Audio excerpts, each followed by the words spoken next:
السلام عليكم ورحمة الله وبركاته. الحمد لله الذي جعل الهجرة عزا للمؤمنين ورفع بها شأن الدين وأعلى بها كلمة المسلمين ونصر بها عباده الصالحين. وأشهد أن لا إله إلا الله وحده لا شريك له الملك الحق المبين. وأشهد أن سيدنا محمدًا عبده ورسوله خير المهاجرين وإمام المتقين، صلى الله عليه وعلى آله الطيبين وصحبه أجمعين. أما بعد، أولا أوصي ونفسي بتقوى الله عز وجل. قال الله تعالى: يا أيها الذين آمنوا اتقوا الله حق تقاته ولا تموتن إلا وأنتم مسلمون. معاشر المسلمين،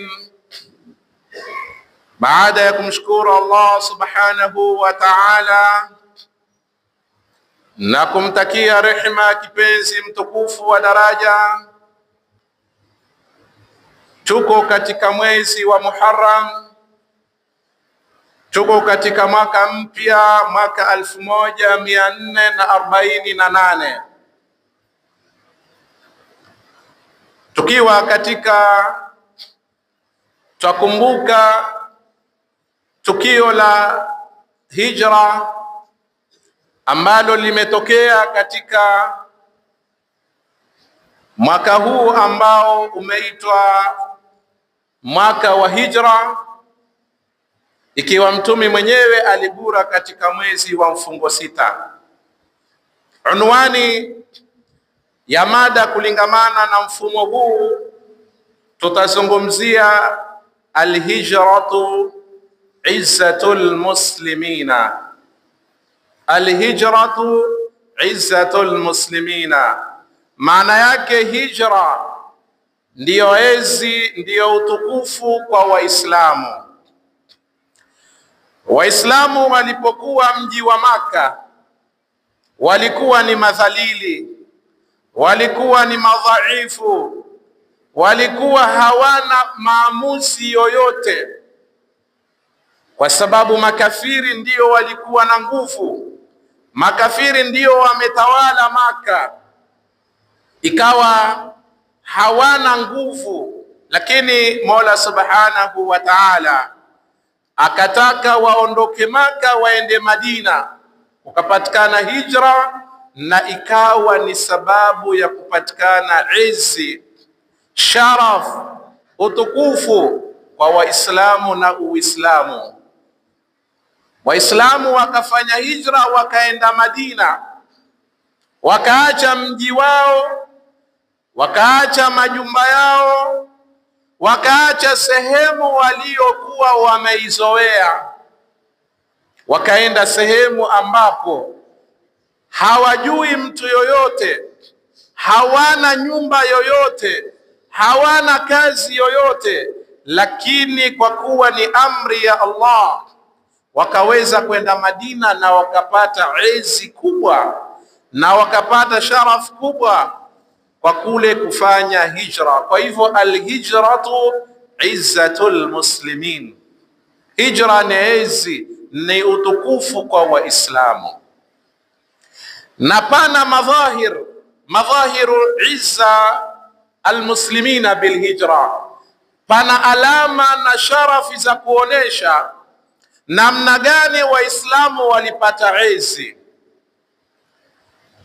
Kwanza katika alama hizo ni alhurriyatu fil ibada, ni alhurriyatu fil ibada, kuwa na uhuru wa kuabudu.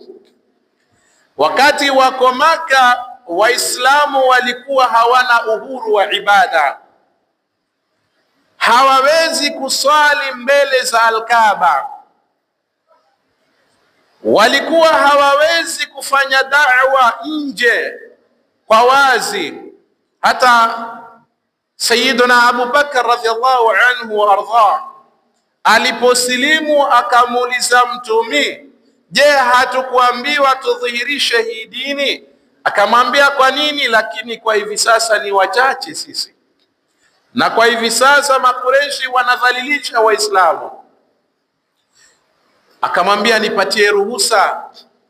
Sayyiduna Abu Bakar akaanza kufanya da'wa mbele ya Makureshi, wamekaa, akaenda katikati akaanza kuwafanyia da'wa, kuonesha Uislamu ndiyo dini ya Mola Subhanahu wa Ta'ala.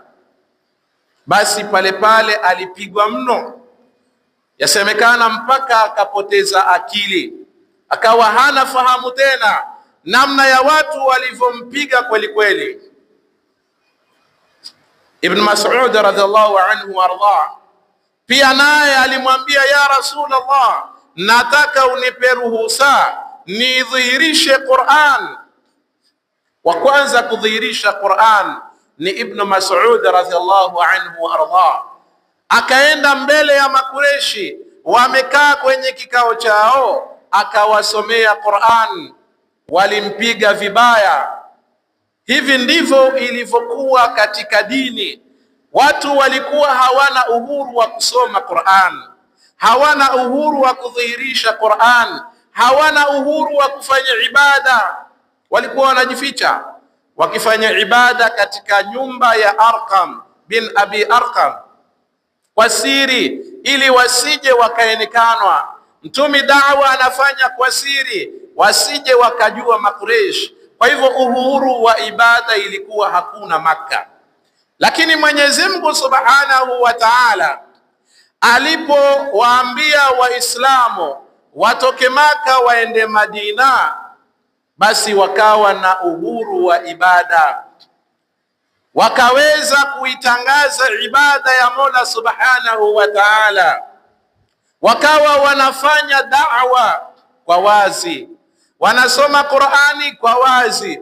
Ukajengwa msikiti ndani ya mji wa Quba, ukajengwa msikiti ndani ya mji wa Madina, na ikawa kusaliwa kwa jamaa, kuadhiniwa, kupatikana darsa, ikawa kuna alhurriyatu fil ibada, kuna uhuru katika ibada.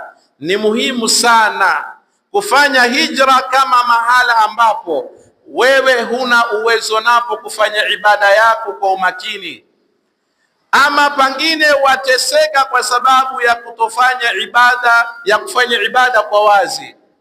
Ndio Mola anasema katika Qur'an, waman yuhajir fi sabilillah yajid fil ardi muraghaman kathira wa sa'a waman yakhruj min baytihi muhajiran ila Allahi wa rasuli thumma yudrikuhu al-maut faqad waqa'a ajruhu ala Allah wa kana Allahu ghafura rahima. Mwenyezi Mungu anasema yoyote ambaye atafanya hijra, sehemu akaondoka iliyokuwa ya maudhi, sehemu anayoteswa, akafanya hijra, basi atakuta mpakundufu ardhi ya Allah, pakuweza kufanya ibada kwa hurria, pakuweza kukaa bila ya kudhulumiwa. Wasaa, kwanza ataipata ardhi ni murakhaman kathira, kisha wasaa. Murakhama ni sehemu kundufu ambapo anaweza kukaa bila ya kudhulumiwa na kuteswa. Wasaa na ukundufu wa kila namna, wa kibiashara, wa kiwewe mwenyewe na familia yako, utaweza kutulia. Ndio masahaba walifanya hijra, wakapata hurriyatu fil ibada. Tupata funzo katika maisha tunayoishi, lazima tuwe ni wenye kupata mitihani katika upande wa dini yetu, katika kushikamana na ibada ya Allah, katika kufanya da'wa, lakini twahitaji kusubiri. Mtume alipokuwa Maka alisubiri mno, pamoja na kuwa hana uhuru wa kufanya ibada, lakini alisubiri mpaka Mungu akamwambia aende Madina, akawa na uhuru wa ibada. Ile subra yake akaweza kupata nusra kubwa. Wa anna an-nasra ma'a as-sabri wa anna al-faraja ma'a al-karbi wa anna ma'a al-usri yusra. Pili, twatakikana tufanye hijra. Kama ikiwa twaishi mahala ambapo hatuwezi kuswali kwa umakini, hatuwezi kufanya dawa inavyotakiwa, hatuwezi kufanya ibada tulivyofundishwa na Mola, twatakiwa tufanye hijra. Ardhi ya Mungu iko kundufu, ardhi ya Mungu ni pana kabisa. Usikae ukajitesa ukakosa uhuru wa ibada na wakati ardhi ya Mungu ni kundufu. Kwa hivyo masahaba wakaambiwa waende Madina, na Madina wakapata uhuru wa ibada. Ikawa sala inaadhiniwa, watu wanakwenda kuiswali ndani ya msikiti. Ikawa Qur'ani inasomwa katika kila upande. Ikawa Mtume anafanya da'wa nyumba baada ya nyumba, na watu wanakuja wanafanyiwa da'wa. Ikawa mambo mengi yanafanyika kiuhuru, bila ya tatizo, bila ya wasiwasi yoyote, bila ya dhiki yoyote, bila ya vikwazo. Watu wana uhuru wa ibada. Mji wa Madina ukawa ni mji wa Uislamu, mji ambao ulionawirika, al-Madinatul Munawwara, kwa kuwa Mtume yuko ndani na vile vile masahaba wako ndani, na ndani kunafanyika ibada ya Mola Subhanahu wa Ta'ala.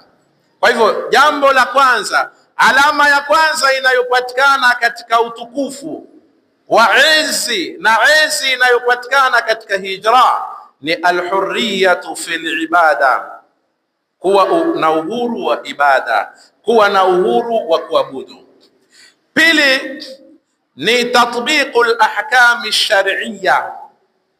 Tatbiqul ahkami shar'iyya, yani kutabikisha, kufanya, kuleta kivitendo hukumu za kisharia. Wakati masahaba wako ndani ya mji wa Maka, ilikuwa kuzitabikisha hukumu za kisharia ni vigumu mno, na ukiangalia hata Mwenyezi Mungu kutambua ugumu huu, utakuta ahkami nyingi zilikuwa Madina. Pengine ndani ya Maka ilikuwa ni tauhid, ndani ya Maka ilikuwa ni masala ya iman, ndani ya Maka ilikuwa ni sala, lakini pamoja na hizo ziliyoko pia ilikuwa kutabikishwa ni vigumu inavyotakiwa. Ilikuwa haiwezekani kuswali ndani ya msikiti wala kutolewa adhana. Ilikuwa haiwezekani imani na tauhidi kudhihirishwa kwa sababu ya mateso ambayo yalikuwa wakiteswa Waislamu. Kwa hivyo ilikuwa kutabikisha ni vigumu, lakini Mwenyezi Mungu Subhanahu wa Ta'ala alipowaambia Waislamu watoke Maka waende Madina, basi Madina kuliwezekana kutabikishwa hukumu za kisharia. Kwa hivyo walipata izi na utukufu juu ya kutabikisha sharia za Kiislamu, na ndipo zikaja sharia mbalimbali. Ikaja saumu, ikaja haji, ikaja zaka na vingine ambavyo leo tuko navyo katika sharia yetu ya kidini. Ikawa katika zile ahkamul ibada Waislamu wanaweza kustekeleza. Mtu anaweza kuswali bila ya tatizo lolote, mtu anaweza kufunga, mtu anaweza kutoa zaka, mtu anaweza kutekeleza ibada yoyote, sadaka na nyinginezo. Sawa ni ahkamul muamala, hukumu za kimiamala. Mtu anaweza kufanya biashara kulingamana na Uislamu ulivyo na ulivyofundishwa. Anaweza kufanya ijara, kuajiri kitu. Anaweza kufanya aria, kuazima, kukopesha. Ahkamul muamala, zile hukumu zote zinazofungamana na miamala ilikuwa zaweza kutendeka na zinaweza kutabikishwa. Al-ahkamu al-usriya, hukumu za kifamilia, masala ya ndoa, masala ya talaka, masala ya mirathi, zote ziliweza kutabikishwa ndani ya mji wa Madina. Ahkamu al-qadaiya, hukumu za qadha, mtu akiiba akatwe mkono, mtu akizini kama bado hajaoa ama hajaolewa apigwe mboko, na kama ameoa ameuliwa apigwe rajmi. Zikaweza kuthibitishwa, zikaweza kutabikishwa ndani ya mji wa Madina. Na vile vile ahkamul akhlaq, tabia, maadili ndani ya mji wa Madina, hukumu zake zikawa zimewekwa. Jirani ana haki gani? Mtoto mdogo ana haki gani? Rafiki ana haki gani? Mzazi ana haki gani? Zote zikatabikishwa ndani ya mji wa Madina. Kwa hivyo jambo la pili katika enzi ya waliopewa Waislamu walipofanya hijra ni tatbiqul ahkami shar'iyya. Hii ni alama na kuonesha enzi waliopewa Waislamu, na ndio Mola anasema katika Qur'an, alladhina immakkannahum fil ardi aqamu ssalata wa atu zakata wa amaru bil ma'ruf wa nahaw 'anil munkar. Mwenyezi Mungu anasema wale ambao tunapowamakinisha, tunapowaeka wakatulia kwa amani katika ardhi hii, aqamu ssalah, wanafanya tatbiq ya ahkami shar'iyya. Kwanza wanasimamisha sala, wanaisali sala wanavyotakiwa, wanajaa misikitini sala za jamaa. Wakati wa masahaba ilikuwa ni aibu na ni kupewa pole mtu akikosa sala ya jamaa. Mtu akikosa takbiri ya kwanza, si rahisi kumkosa sahaba hayuko katika sala, labda awe ni mgonjwa. Namna walivyokuwa wanatabikisha hukumu za sharia. Leo sala imekuwa ni kitu cha kawaida. Ukiona msikiti umejaa, basi jua ni Ramadhani, au pangine kumetokea ni mtu amekufa. Sasa pangine naye anahisi atakufa, akimbia msikitini, aingia msikitini. Lakini misikiti imegurwa, hatuna tatbiqul ahkami shar'iyya sisi. Lakini masahaba wanatabikisha, walikuwa wakijaa misikitini kwenda kufanya ibada. Aqamu sala, wanasimamisha sala kwa wakati, sala zote, alfajiri, dhuhuri, asri, maghrib, isha, wakiitekeleza kama walivyofundishwa. Wa atu zaka, na walikuwa wanatabikisha kutoa zaka. Yani zaka inalenga mali, mili yao wanaitumia kwenye ibada na mali zao wanazitumia katika njia ya kumridhisha Allah. Wanatoa sadaka, wanatoa zaka, iwe ni zaka za mali, zaka za biashara, ziwe ni zaka za hayawani, zaka za dhahabu, wanatoa kutekeleza amri ya Allah subhanahu wa ta'ala. Namna walivyokuwa wakitabikisha hukumu za sharia. Vile vile wa amaru bil ma'ruf, walikuwa wakiamrishana mema, wakitabikisha namna gani ya kufanya da'wa. Mtu amekosea, wanamwambia kwa njia ya hikma, ud'u ila sabili rabbika bil hikmati wal mau'izati al hasana. Wakimpa nasaha anayekosea, ad-dinu nasiha, natoa nasaha kwa njia mzuri. Ambaye kwamba hafanyi jambo la kheri, anamlekeza namna ya kutoa sadaka, namna ya kusali, namna ya kuleta dhikri, namna ya kumsalia Bwana Mtume sallallahu alaihi wasallam, na mengi ambayo kwamba ni ya kheri, wakielekezana katika mazuri, wakifahamishana mazuri, wakihimizana kufanya mema. Ndivyo walivyokuwa ashabi Rasulillah, wanahau anil munkar, na walikuwa wakikatazana mabaya. Mtu anafanya jambo la makosa, jambo lisiyomridhisha Allah, basi awe atakayekuwa, awe kiongozi, awe mwenye nasaba kubwa, awe ni mtu wa kawaida, wakimwambia hilo la makosa, hilo na ulifanya halifai katika sharia, na Mola subhanahu wa ta'ala hajataka ufanye jambo kama hilo. Kwa hivyo walikuwa wanatatbiqu sharia.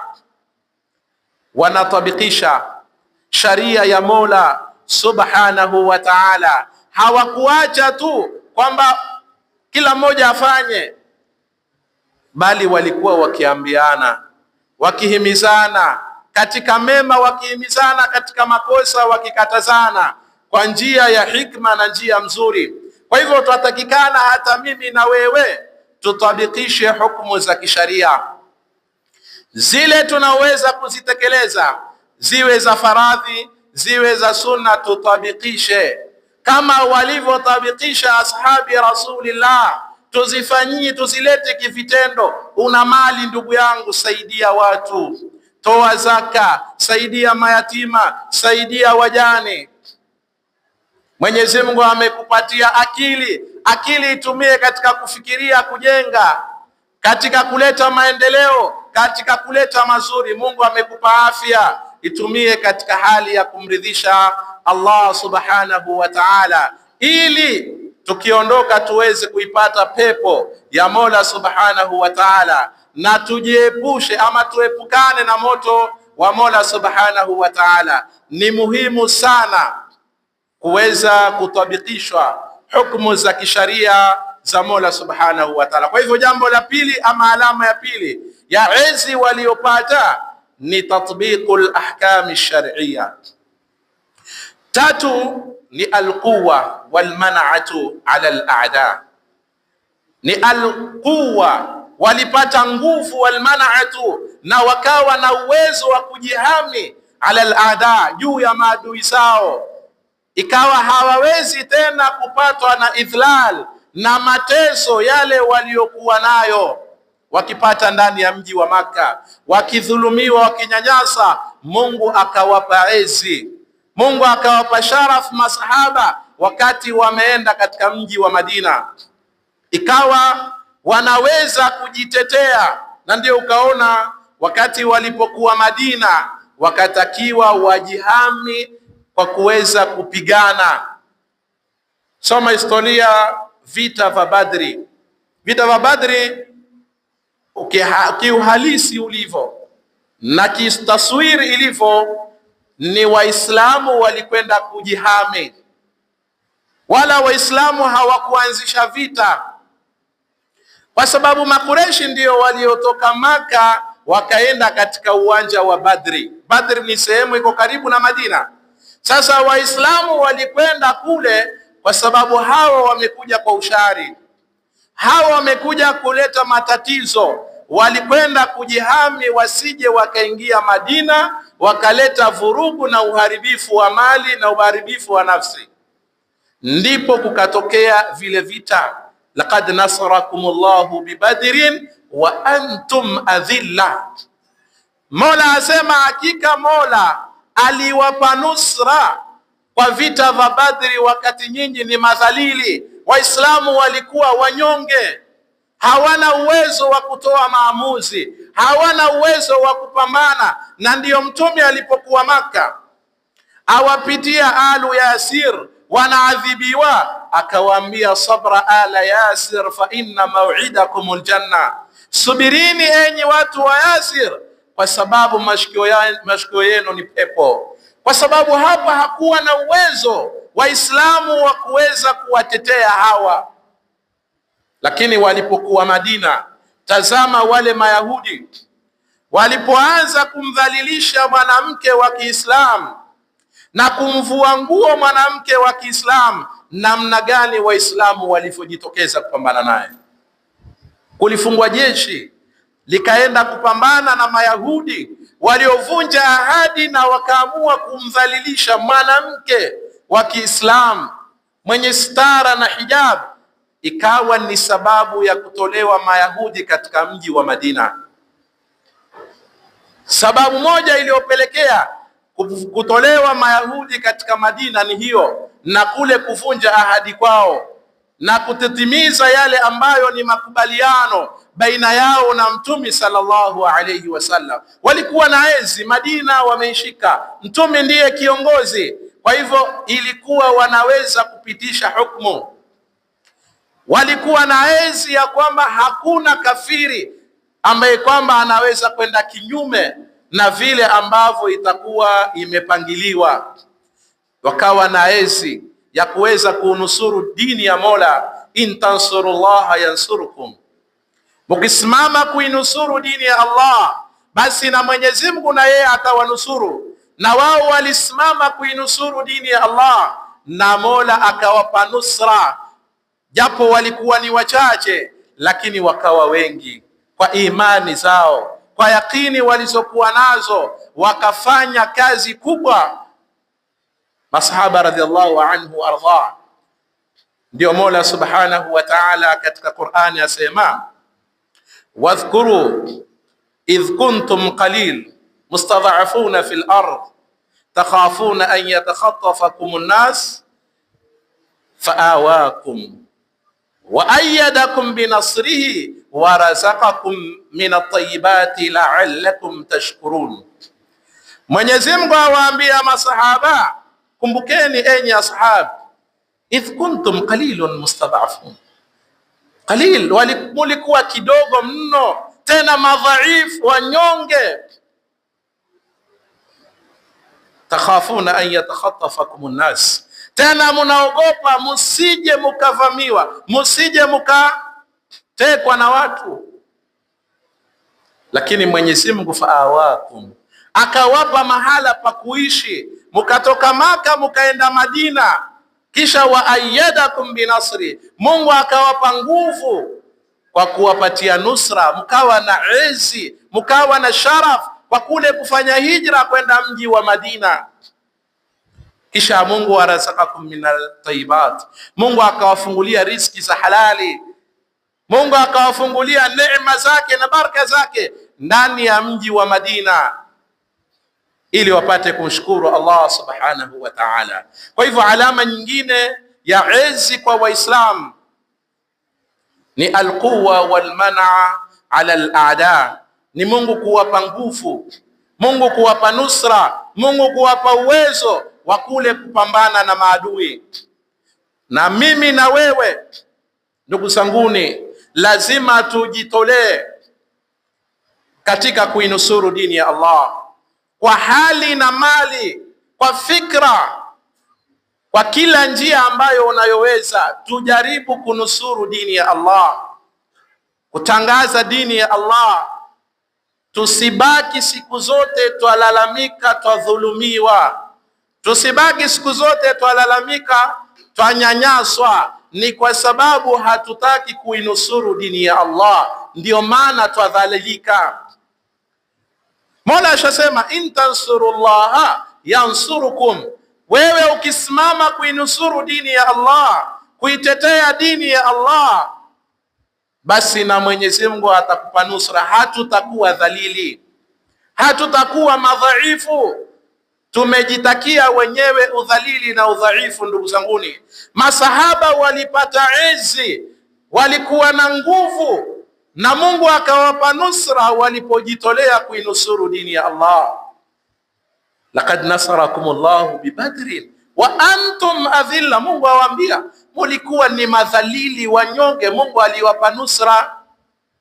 Nusra hii usione ni kukaa nyumbani, ni nusra ya kujitolea kuitetea dini. Ndugu yangu, huwezi kushika upanga una ulimi, huwezi kushika upanga una afya, huwezi kushika upanga una mali, huwezi kushika upanga una fikra. Tumia katika kuinusuru dini ya Allah subhanahu wa ta'ala. Alama ya 4 katika izi waliopata Waislamu juu ya hijra ni intisharul Islam. Intisharul Islam, kuenea Uislamu, utapakaa Uislamu. Uislamu uliingia kila kona. Wakati Mtume yuko Madina, alipata nafasi kubwa ya kufikisha da'wa katika kila mahala, katika kila mji wa mbali na wa karibu. Alipeleka barua sehemu za Rum kwa mfalme Hirqal, alipeleka barua kwa mfalme wa Habasha An-Najashi, kapeleka barua kwa Furus kwa mfalme Kisra, kapeleka barua kwa hakim Misr Muqayqis na sehemu mbalimbali. na makabila mbalimbali, kina Banu Hanifa, kina Banu Taym na makabila mengine yote yaliweza kuupokea Uislamu. wa raaita an-nasa yadkhuluna fi dinillahi afwaja, na ukawaona watu wanaingia mno kwa wingi, makundi na mapote, wanaingia katika dini ya Allah subhanahu wa ta'ala. Mtume aliharakika kidawa, sehemu hawezi kwenda yeye anapeleka, sehemu ambapo anaweza kwenda anakwenda. Ikawa ndani ya mji wa Madina ni markazu da'wa, ni kituo cha da'wa, na masahaba wanaharakika kufanya da'wa katika kila upande. Qul hadhihi sabili ad'u ala Allah ala basira, ad'u ila Allah ala basira ana wa man ittaba'ani. Sema hii ni njia yangu, ad'u, nalingania watu kuwapeleka kwa Allah, ala basira, kwa utambufu, kwa njia mzuri, ana wa man ittaba'ani, mimi na kila atakaye nifuata. Dawa aliyokuja nayo Mtume sallallahu alayhi wasallam, kazi aliyoifanya Mtume ya da'wa, mimi na wewe ni wajibu. Leo sisi twasema ni Waislamu. Unajua Uislamu ulitokea wapi? Watu walipoteza mali, watu waliwacha sehemu zao, wakaweza kufanya kazi ya da'wa. Ile hijra ya watu kwenda Madina ilikuwa ni chanzo kikubwa cha kuenea Uislamu, ni aizi kubwa kwa Waislamu, mpaka miji yote ikawa imeenea Uislamu. Leo sisi twasema ni Waislamu, tumepata kupitia kwa ashabi Rasulillah, ambao ni wanafunzi wa Bwana Mtume sallallahu alaihi wasallam, waliolelewa vizuri, wakaifuata njia ya Mtume ya da'wa, ana wa man ittaba'ani. Hata mimi na wewe tunatakiwa tupite njia hiyo ya da'wa ili Uislamu upate kuenea. Kuna sehemu ambazo hakuna Uislamu, tunahitaji kufanya fikra, tunahitaji kujitolea ili Uislamu ufike. Ndugu zanguni, intisharul Islam ni moja katika alama ya izi kwa Waislamu. Tukitaka izi, mpaka tutafute izi katika Uislamu. Sayyidina Umar anasema inna qaumun a'azzana Allahu bil Islam, asema sisi ni watu ambao Mungu alitupa izi kwa kupitia kwa nini? Bil Islam. Ukitaka izi kinyume na Uislamu utadhalilika. Kwa hivyo ni sisi tukitaka izi tufanye kazi ya da'wa, tufikishe dini kwa wengine ambao hawajapata dini, tuwakumbushe wale ambao wanakwenda kinyume na dini inavyotaka, ili dini ya Mola Subhanahu wa Ta'ala ipate kuenea kama ilivyoenea wakati wa masahaba radhiallahu anhum warda. Wamefanya kazi kubwa pamoja na mitihani iliyowakumba na misukosuko waliopata, lakini hawakurudi nyuma katika kufanya kazi ya da'wa. Wakenda sehemu za misituni, wengine wakiliwa na hayawani, wengine wakiuliwa, lakini walifikisha kazi ya da'wa katika kila maeneo, na mpaka leo dini imebakia na inaendelea kwa wale wanaojitolea kuifanya kazi hii ya dini. Kwa hivyo mimi na wewe ni jukumu letu tuweze kuifanya kazi hii, tupate nusra ya Allah na tupate izi. Ya mwisho ikimalizia ni iqamatu dawlati al-islamiyya. Alama ya mwisho ambayo ni ya izi iliyopatikana kwa Waislamu kutoka Maka kwenda Madina ni iqamatu dawlati al-islamiyya, ni kusimamishwa dola ya Kiislamu, kusimamishwa serikali ya Kiislamu ambayo ilikuwa imejengwa kwa misingi ya uchamungu, kwa misingi ya uadilifu, kwa misingi mizuri, ambaye alikuwa kiongozi ni Bwana Mtume Muhammad sallallahu alaihi wasallam. Mtume anasema kwenye hadithi ya sahihi Bukhari, kanat banu Israila tasusuhumul anbiya kullama halaka nabiyyun khalafahu nabiyyun. Asema Mtume sallallahu alayhi wasallama, wale Bani Israil walikuwa wakiongozwa, yani dola yao, serikali yao ikipekeshwa na manabii. Akiondoka huyu yuwaja huyu, akiondoka huyu yuwaja huyo. Wa innahu la nabiyya ba'di, lakini Mtume asema hakuna mtumi mwingine baada yangu, na dini inataka kuendelezwa, na dini inataka kufikishwa. Wasayakunu khulafau fayakfurun, Mtume asema kutakuwa na makhalifa wengi mno wakati mimi nikiondoka. Ndio ukaona baada ya kuondoka Sayyiduna Muhammad alayhi salatu wasalam, alikuja kufuatia khilafa ni Sayyiduna Abu Bakar, kisha ni Sayyiduna Umar, kisha ni Sayyiduna Uthman, kisha ni Sayyiduna Ali radhiallahu anhu wa ardha, na Sayyiduna al-Hasan ndiye alimaliza khilafa ile ya miaka 30.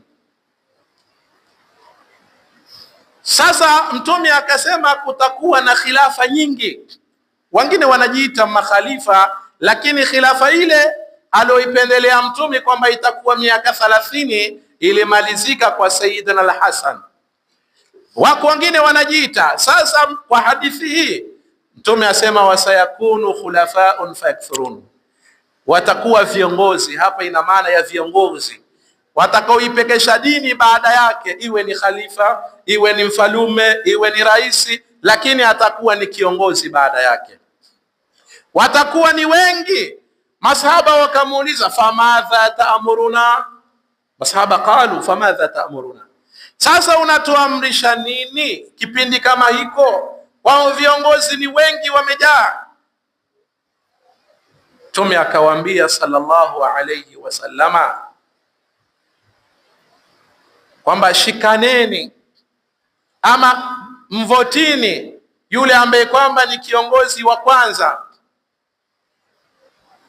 Mvotini yule kiongozi ambaye kwamba ni wa kwanza, kisha yule anayefuatia. Mbele Mtume sallallahu alaihi wasallam akawaambia a'tuhum haqqahum, na wapeni vile vile haki yao. Baada ya kuwa mshawavoti, yule wa kwanza anayefuata ni mumvoti, kisha baadaye muwape haki zao. Kwa sababu ya nini? Fa inna Allaha yas'aluhum amma stara'ahum, kwa sababu Mwenyezi Mungu atakwenda kuwauliza hawa viongozi kile ambacho walikuwa wanakichunga, walikichunga vipi?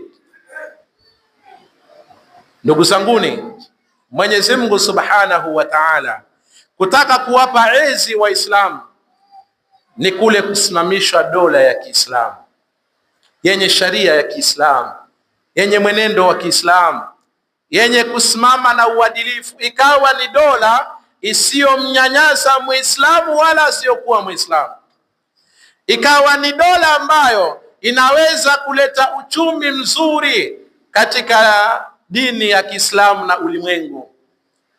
Ndani ya Madina kulikuwa na soko, lakini soko hili la Kiyahudi likenda sivyo inavyotakiwa. Watu wakinyanyaswa, ukiingia ndani ya soko ununue kitu usinunue utalipia.